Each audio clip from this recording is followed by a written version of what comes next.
Welcome to another episode of My Neck of the Woods, the show where we embrace the treasure that's right here in our own backyard.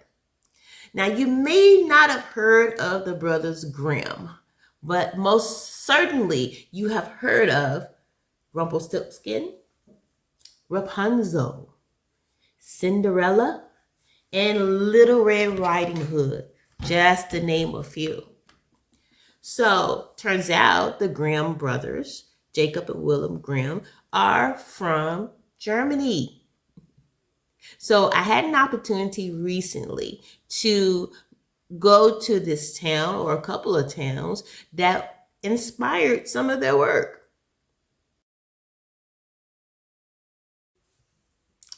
So both brothers were born, Wilhelm and Jacob Grimm were born around 1785, 1786. And they were intellectuals and so forth. And they actually wrote a lot for adults. So I don't think children's stories were in the original intention, but they have evolved into these wonderful classics for people like me. I remember in 2011 when that show Once Upon a Time came on, and they started that particular show. I was excited because it just brought back so many fond memories of childhood and fun stories and all of that. So when RTT, that's one of the local travel places here, had a story book or a fairy tale trip, I had to go.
Okay, so apparently Snow White is based on a woman by the name of Maria Sophia Marguerite Katerina Baroness von Erthel, who was born in the Prince Elector's Castle in Lower Maine in the year of 1725. And so Maria Sophia was like an angel of mercy. She was kind and she had the people who were suffering in mind, and she was just an angel. She was an angel of light. And so she represented the ideal image of what a princess would look like. So it was the people of Loa who transformed Maria Sophia on the basis of her praiseworthy virtues into nothing less than a fairy tale figure. Okay, so her father, Philip Christoph von Erthel, represented the Prince Elector of Mons in Loire between 1719 and 1748. So the castle was the Loire's official residence, the castle. And although he was not a king, he must have appeared to the people of Loire as sort of a king, because as a special ambassador and foreign minister for the Archbishop of Mons, he had dealings with emperors and kings throughout all of Europe. He was like, he was a big deal back in the day. Now, in 1743, Snow White's dad got a new wife. And she was domineering and controlling, and she favored her children over Snow White. And it got so bad, especially after her father died, that Snow White took off. She was out of there. And she ended up in the forest. But wait, let me let her tell the story. In Würzburg. As you probably know, my mother died very early. That's why my father married a new woman. Her name was Claudia Elisabeth of Erthal. Time went past and I grew up and became even more beautiful. And that's why my evil stepmother, who was very vain, asked the mirror which my father had given to her and which was produced here in our local glass and mirror factory, "Mirror, mirror on the wall, who is the fairest of all?" The mirror, however, didn't declare her the fairest, but me. So she sends me into the woods with the huntsman, who should try to kill me. Therefore we went uphill, until we reached the location where today the so-called Rexrothschlösschen can be found. In the middle of the forest, the huntsman took out his knife, and I panicked and ran even deeper into the Spessart. My stepmother was serious. She really wanted to kill me. So I ran as fast as I could past the glassworks in the Reichengrund until I reached a little stream called Lorbach. But behind me I could still hear the huntsman's gun. So I ran as fast as I could past the castle of Papenstein until I arrived at a little village called Frammersbach. Nevertheless, I wasn't safe anymore, so I had to flee for my father's territory. In the afternoon, I arrived at a little chapel called Heiligkreuz. And as I sat down, I remembered that my father had told me about people who were working down the mines. This would be the perfect spot to hide from my evil stepmother, I thought, and ran as fast as I could, until I arrived at a little tiny house. And you all guess it, in this tiny house, my 7 dwarfs lived. I promised to do the cooking and the cleaning while they were working down the mines. However, it didn't take long until my evil stepmother found me. And then she tried to poison me. First with a lace, then with a comb, and lastly even with a poisoned apple. But luckily she didn't succeed. And that's why I'm standing right in front of you and why I'm able to tell you our story from our Snow White from Loa. Everyone knows that every fairy tale has a spark of truth. And you've probably realized that there are many similarities between the reality and the fairy tale. Obviously there's me, because the Baroness of Erthal and Snow White looked alike. Skin as white as snow, lips as red as blood, and hair as dark as ebony. Sadly, the evil stepmother also existed in reality. Furthermore, we had a lot of mining work here in the Spessart. The people working down the mines didn't see the sunlight very often, and therefore could easily be mistaken for dwarfs. We even have a plausible explanation for our talking mirror. As I've mentioned before, we had our own glass and mirror factory here in Lohr. Today, you can find several mirrors displayed in an exhibition in our beautiful castle. You can find one mirror with the inscription Amour propre, which is French and means something like self-love. And of course, this has to be the talking mirror of my evil stepmother. And lastly, we even got our own apple in this region, the so-called Rambourapfel. We even celebrate this apple every year on the last weekend of October. Now we sadly already reached the end of our little fairy tale about Snow White. I'm wishing you a lovely day in Lohr, and of course I've got a present for you. And I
Now, the next castle we went to was called Messelbrunn Castle. And it wasn't too far from Frankfurt. It was beautiful. I thought it was the most lovely one I've seen in quite some time. Now, this castle was originally built in 1412. And then it was fortified with moats and all of the water and so forth that you see in 1427. And so today, the only thing standing from the 15th century is that big, tall, round tower. So today is still the private residence of the family of the courts of Ingelheim. They live in the southern wing of the castle. They moved out of the main rooms, which are open to the public. So if you're kind of walking through the castle, you'll see there's a section that says private. And so no, we couldn't go into there, of course, naturally. But the interior was very nice. So one of the main highlights of Messelbrunn Castle is the interior. The castle's interior is open to the public. The parts that we saw, the beautiful decor, the original tables, and the original like wallpaper and different things in the rooms, and the furniture and the artifacts. Many things were extremely well cared for, very well cared for. And so, like I said, the castle was built in 1412, and the owner was Hamann Eichter. The castle was remodeled several times, but most of the current structure was done by Peter Eichter between 1551 and 1569. We're talking some years, people. 500 years. Does that castle look like it's that old? No, it does not look like it's over 700 years old. So the castle was all started to be open to the public in the 1930s. People got really interested in viewing it. So the castle remained in the Eichter family until the last male in their line in 1665. So then the last person got married. And then the courts of Ingelheim line continued ownership through the present day. Okay. So it was the only castle. It's the only castle that survived the 30-year war. And during that particular time, all kinds of debris and damage was done, of course, naturally. So now, why is this considered to be a fairy tale castle? If you look at that tower, it is said that when the Grimm brothers lived or stayed in the castle, they were inspired to write Rapunzel.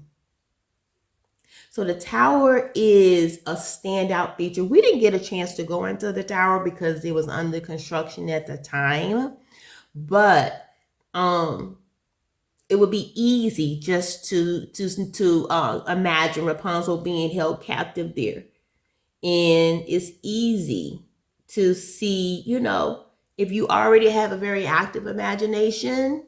Yeah, I can see that happening. I can see that happening very well.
Well, I personally am grateful for the contribution of the Grimm brothers to literature.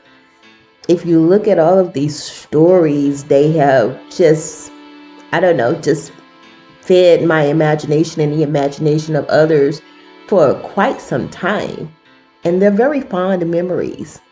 And these memories and these stories have developed into really great television stories and shows, and also a major platform for just fun. Well, at least the way it used to be. Thank you for watching. Have a great week.